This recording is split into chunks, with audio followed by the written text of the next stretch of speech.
Ngayon naman, magluto tayo ng laing. Pero bago Ito ko yung magsimula, nanalo. Kanina, ano ba unang ginigisa? Bawang or sibuyas? Kung bawang ang una, anong dahilan? Yung pag nagigisa ka ng bawang, gagawin mong kulay brown ang bawang.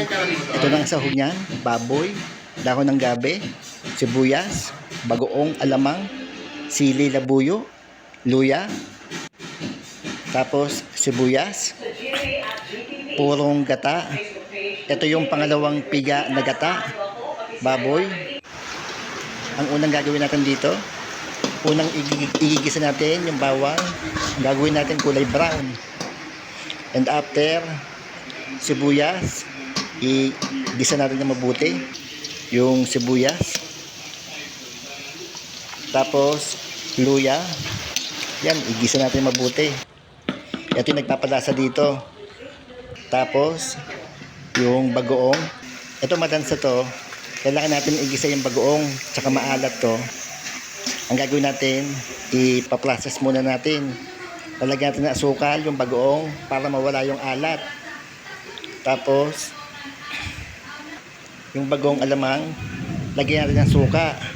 Pero lulutuin natin mabuti to, ng mabuti, para yung suka, mawala yung asim. Ito, lagyan natin ng asukal. Yan, tapos, tuyuin natin sa kawali, para mawala yung lansa ng bagoong, pati yung alat, mawawala. Pag nagawa natin, lagay natin yung pangalawang piga na gata.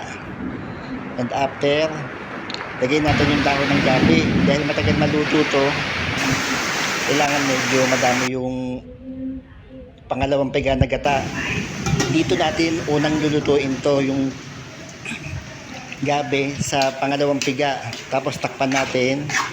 Pag nagawa natin, haluhuliin lang natin hanggang sa matuyo yung dahon ng gabi. Yan, medyo tuyo na siya.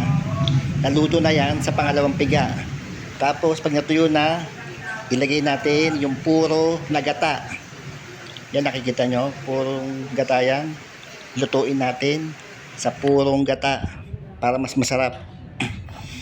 Igagawin natin to after 1 hour. Paglalangisin natin to, ito yung masarap dito sa laing.